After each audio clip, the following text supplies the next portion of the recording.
It's me, Teacher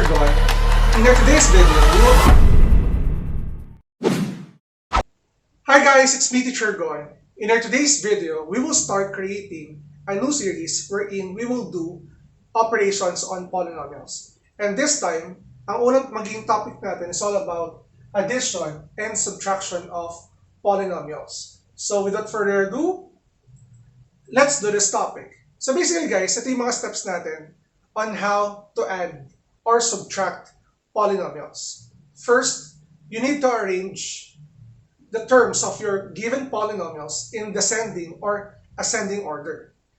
Pero normally yung ginagawa, they are arranging the terms of a polynomial in descending order, wherein mauuna yung term na may variable with the highest exponent. Example of that is 4x squared minus 2x plus 5. This one is properly arranged in descending order, wherein the first term is 4x squared, followed by negative 2x plus 5, wherein if you will compare the exponents of x squared and x, mas mataas yung exponent ni 2, in which dapat siya yung mauna. So this one is an example of properly arranged polynomial in descending order.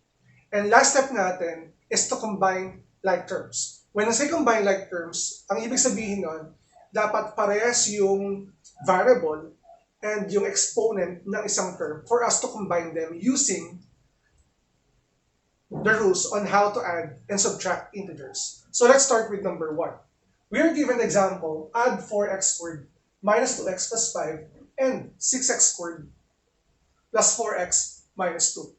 In our video today, I will give you two different ways on how to add and subtract polynomials. First, yung horizontal way on how to add them, and second, ay yung vertical way on how to add polynomials. So let's start with the horizontal way.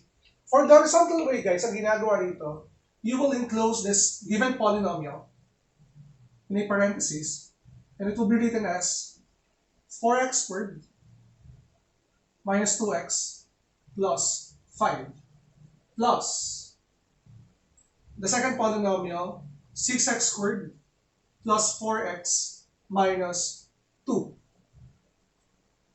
Since they are properly arranged, ang target naman natin dito is to determine anong mga terms yung like terms for us to combine them. So again, ang criteria natin for us to consider the terms as like terms, dapat meron silang same variable and same exponent for the variables. So in this case, guys, the like terms are 4x squared and 6x squared. And using the law or rules on how to add integers, we can simply add 4x squared plus 6x squared as 10x squared. Ang ginagawa natin dito, we're adding 4 and 6 in which their sum is equal to 10, and we're just copying the variable and the exponent. So we are done with 4x squared. Another pair of like terms are negative 2x and 4x. In which parehas silang terms, so adding them, it will give you 2x.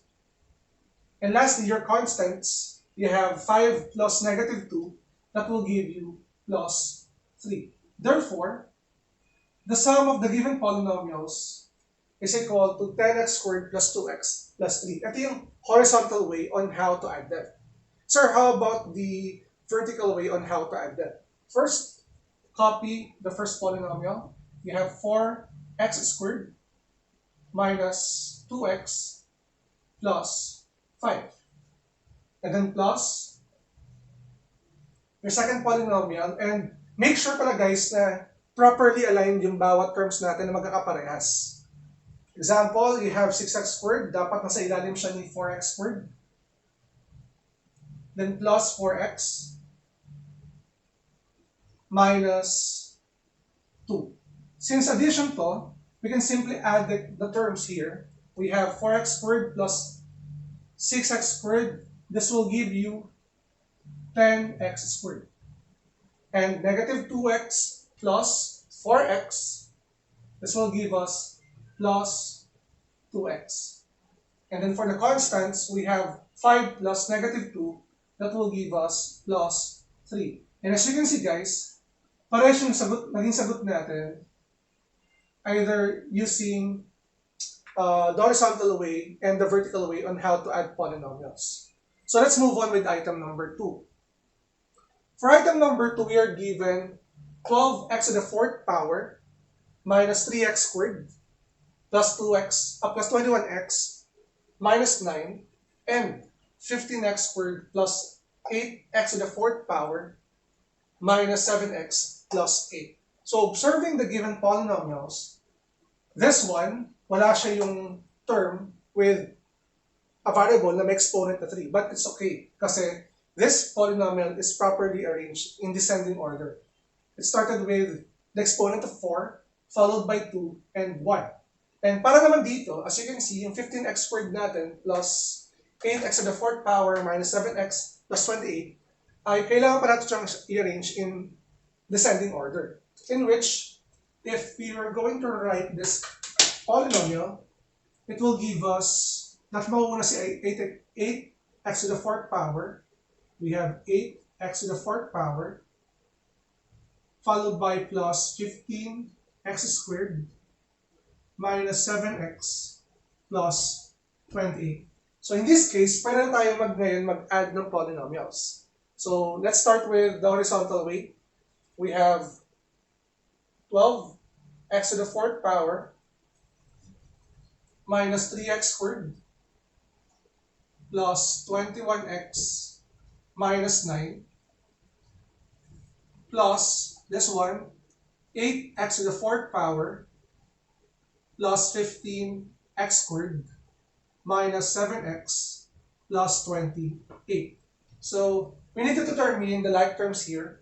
We have 12x to the fourth power and 8x to the fourth power, they are like terms. So adding them, this will give us the sum of 20x to the fourth power. And as for the second terms, this and this are like terms.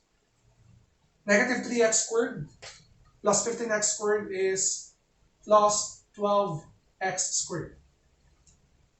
And as for this term, 21x minus 7x, they're like terms. That is equal to plus 14x. And for the constants, negative 9 plus 28, this will give us the answer of plus 19. Ibig sabihin, guys, this is the sum of item number 2 using the horizontal way on how to add polynomials. Now, let's move on with the vertical way. Sa vertical way naman natin, copy natin to, we have 12. Where's our eraser? We have 12x to the fourth power minus 3x squared plus 21x minus 9. And then, we're writing 8x to the fourth power, dapat dito siya 8x to the fourth power plus, followed by 15x squared minus 7x and plus 28.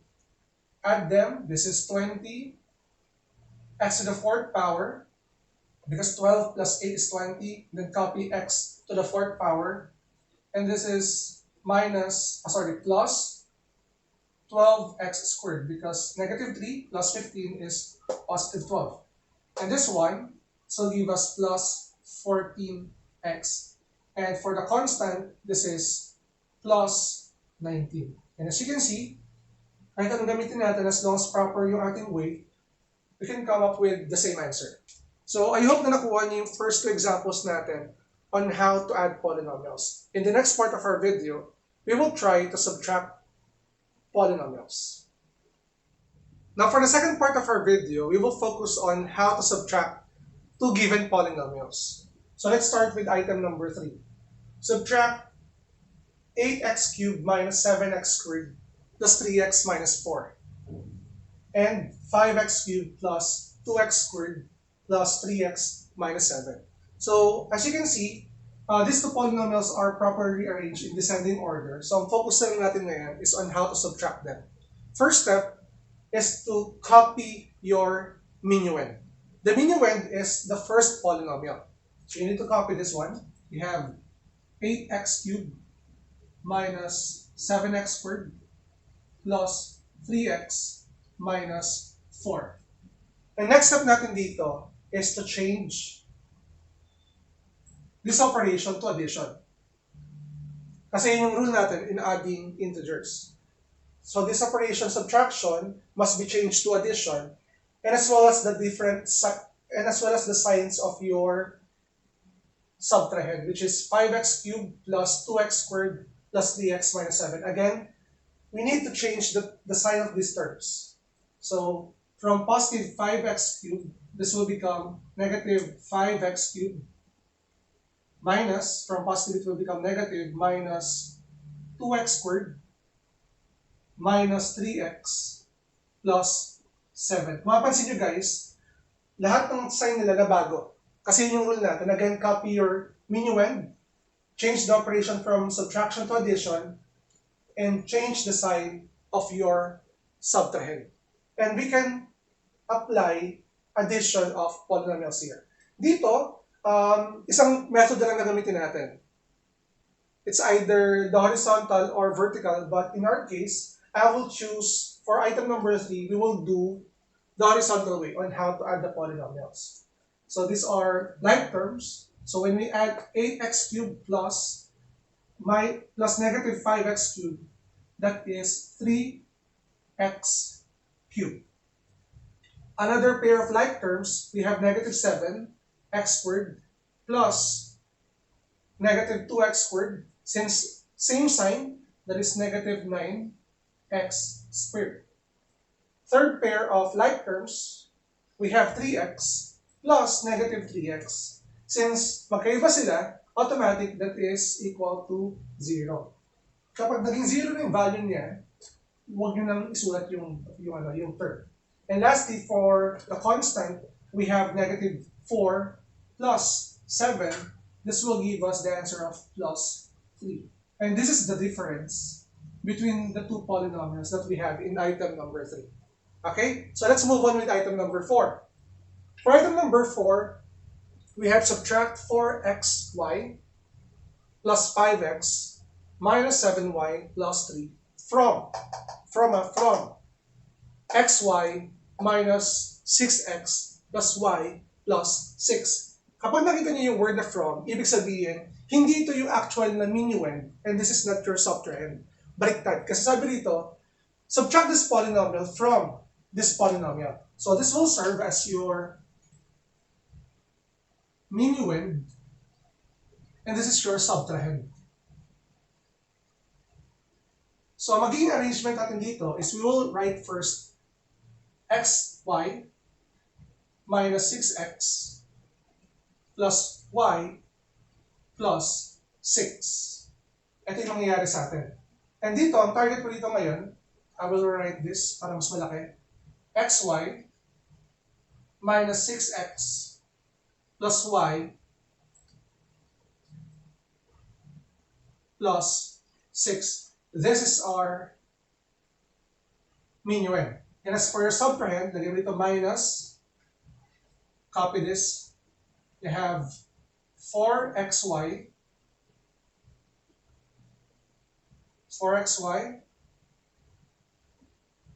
plus 5x minus 7y plus 3. Sir, bakit po meron tayong parenthesis sa ating subtrahend? Kasi ang gagawin natin dito next step ay to change this different sign of the terms here sa ating subtrahend. And kanina gamit tayo ng horizontal way on how to add polynomials. Dito, we will do the vertical way.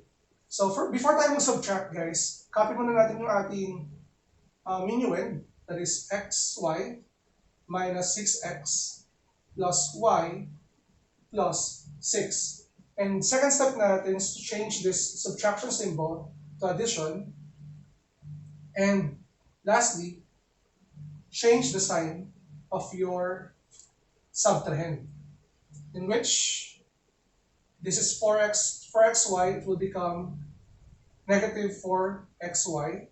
Ito naman, this is negative 5x, this is plus 7y minus 3. Lahat sila nagbago. So we can add them. Xy plus negative 4xy, this will give you negative 3xy. And this, negative 6x plus negative 5x. This one is negative 11x. Sir, bakit po negative 11x? Same sign, so we need to add them and then copy the sign. Followed by plus 8y. We have here an invisible 1, so 1 plus 7 is 8. And 6 plus negative 3, this will give us the answer of plus 3. Ito naman yung difference ng ating polynomial given subtract 4xy plus 5x minus 7y plus 3 from xy minus 6x plus y plus 6. So I hope guys na sa 4 different examples natin on how to add or subtract polynomials ay nakuha niyo yung methods o yung step-by-step process kung paano siya ginagawa. So if you have any question or any requested topic that you want to discuss within this channel, feel free to comment down below. And kung bago ka lang sa channel ko, don't forget to like and subscribe at i-hit na rin yung bell button for you to be updated sa ating latest uploads. Again, it's me, Teacher Gon. Maraming salamat. Bye!